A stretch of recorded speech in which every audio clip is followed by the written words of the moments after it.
What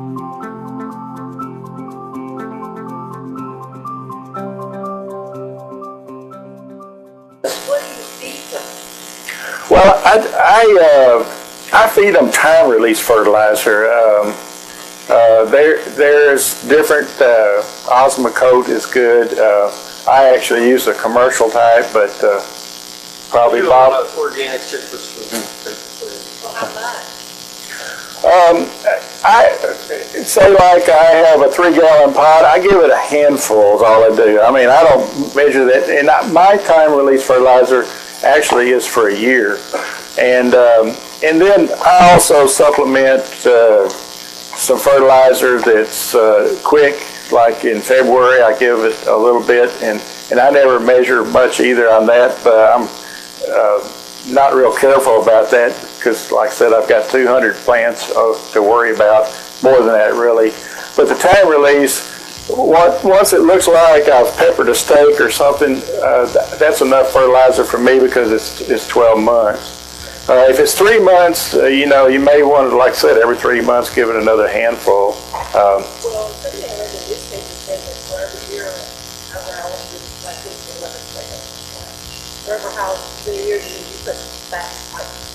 If it's 2 years old, you put 2 gallons of fertilizer. Or 2 pounds, yeah. Yeah, 2 pounds. Yeah. 2 pounds. Well, it's a little erroneous because if your tree never grew any higher than 2 foot and you're putting, and it's 10 years old, why would you put all the fertilizer? Fertilizer, as John said, you either have a very slow release fertilizer or you have to maintain it every 3 months. One of the things, and I don't know if John, if this is a philosophy that you have, but we typically don't recommend you fertilize citrus, especially after September, October. You stop fertilizing it, okay? Yeah. When do you start fertilizing? When it starts to bud. Well, I start that in February, late February. It takes a little bit of time for the fertilizer to get into the root area and then uptake.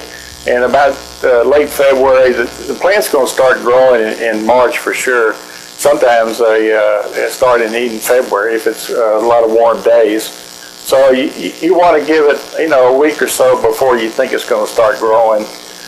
Your biggest fertilizer feeding is right here at the spring flush. And then after that, there's secondary growth, but it's not much. But you want to get it before you get that first spring flush of growth. You want to do, he talks about granular or slow release. That's the primary food that you should be feeding all the time.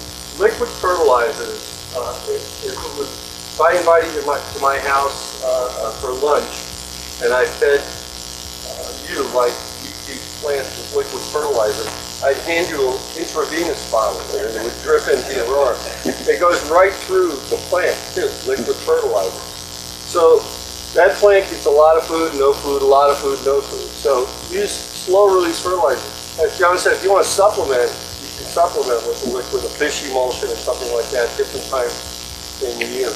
The other thing is that one of the other things, we live in an area where plants don't get to rest in the wintertime.